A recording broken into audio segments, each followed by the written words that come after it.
baru ni jin mana orang ikut kita. Kita balik rumah, anak kita kabur, ada orang tua depan. Mana ada orang tua kat pintu orang tua sana. Ada rumah kita tutup dah. Orang nak kita dengan anak kita dua orang. Ada orang tua bokok. Kita pergi dah, wow, mari lah. Kembang tekok ni. Mata ni jadi macam dah nak buka mata. Faham?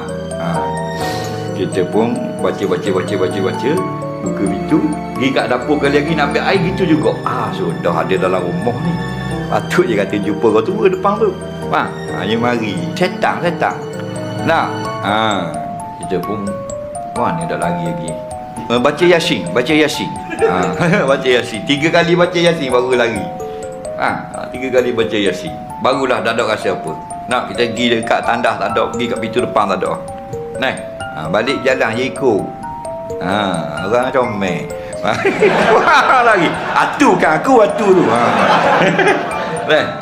Jadi baca ayat kursi, baca Yasin. Bacalah. Semuanya syifa. Dia ubat. Sebut nama Allah. Dah. Kerana apa? Kerana kalau kita takut ke dia boleh memudaratkan kita. Nah, kalau kita tak takut ke dia, insya-Allah.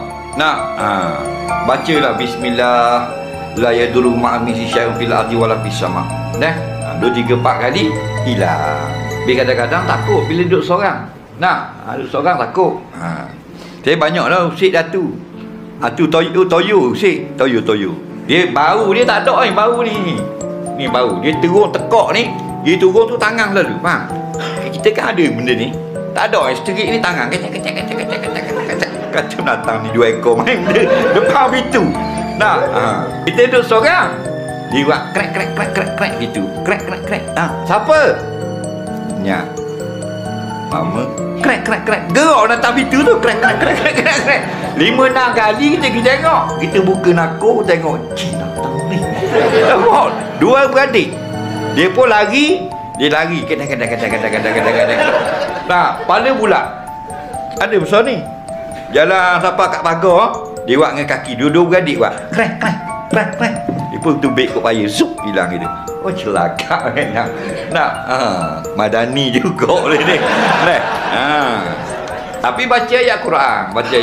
Mu baca lagu Negaraku tak ada apa. Mu nyanyi lagu Bruno Mars ke apa tak ada apa.